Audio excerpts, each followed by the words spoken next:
Right everybody, welcome back to the channel. So if you are new here, please subscribe to the channel if you've not done so already, which you wouldn't have done because you're new here.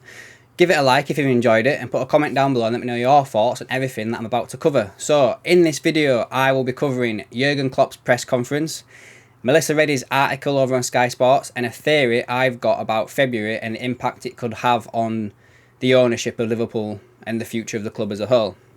So first off, let's do Jurgen Klopp's press conference. Got a bit of decent information today from him about the injuries. Apparently Jota's taken part in some training this week and he's going to go into full team training next week, which basically makes me think he will be available for the Real Madrid game. And, you know, we've got some games that are close together, so we need that bit of rotation in the strike force. You know, we look at the bench sometimes and there's not much there as an option to change it when we're chasing a game or trying to break the deadlock or something, you know, when Salah's not performing, for instance. For me, I'd probably put Ben Doak on there or take Salah off, put Elliott on, you know, just try something new. But I think he's looking at his senior players to try and dig him out, and it's just good news that Jota's back. You know, we all kind of missed him. And he always bangs in a goal, doesn't he? Like, he's known for scoring goals for us. So that's good news. Diaz is a little bit further away. He's only just started running. Van Dijk and Firmino are not so far away. They could still potentially make the Real Madrid game. And Konate's injury is not as bad as first thought. So again, he could make the Real Madrid match. Now, moving on to Melissa Reddy's article that she's written and that's published today. She goes over how it's the stuff that's happening off the field, and I'm not talking about ownership here, but it kind of ties into it, is affecting Liverpool on the field. Now, the main thing I want to go over is the fact that we've known that Ian Graham's going, Julian Ward, Mike Edwards also left. We had the club doctor who's left amid, he left without explanation, which goes into it here, saying there was growing friction within the medical sphere between the physiotherapist and the sports scientist, so something's not right there. But then we're getting all these hamstring injuries lately, you know, something's not right in the medical department.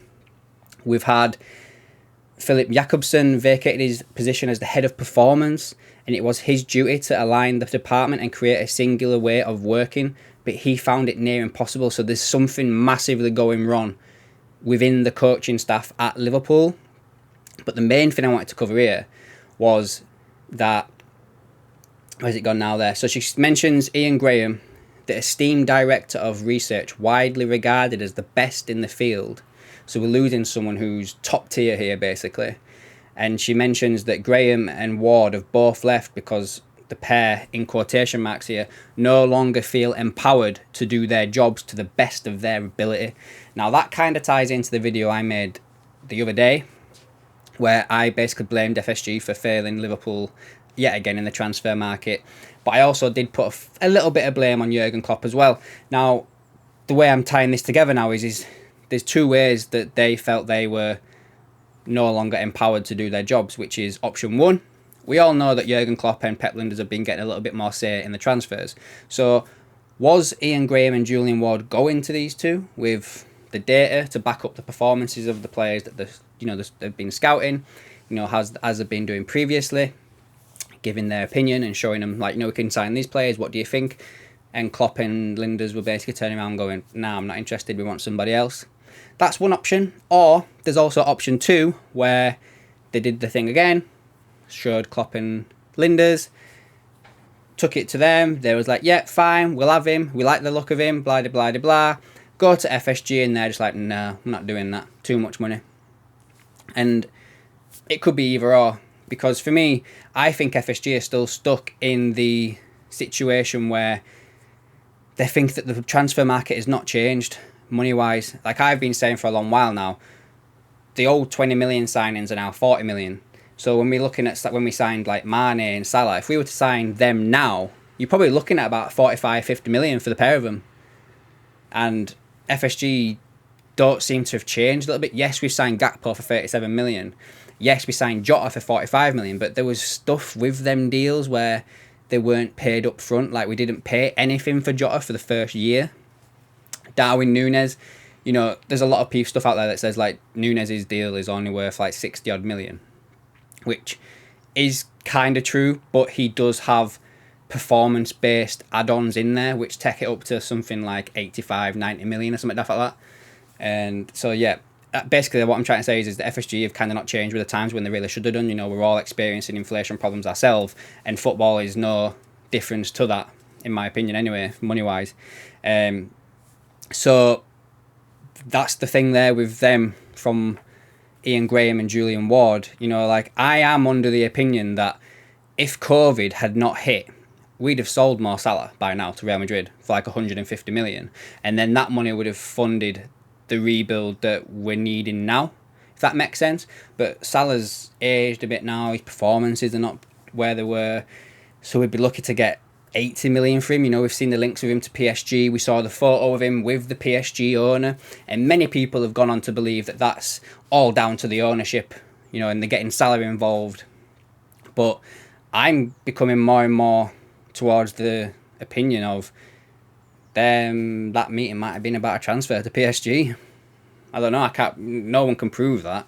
It's just an opinion of mine. But I hope I'm wrong. I hope it is something to do with the ownership. But I don't know. It might be something to do with a move with that. Which that'll lead me into my final point of this video, which is I have a theory of February having a huge impact on the potential outcome of this sale of the club, which is we have some big games this month.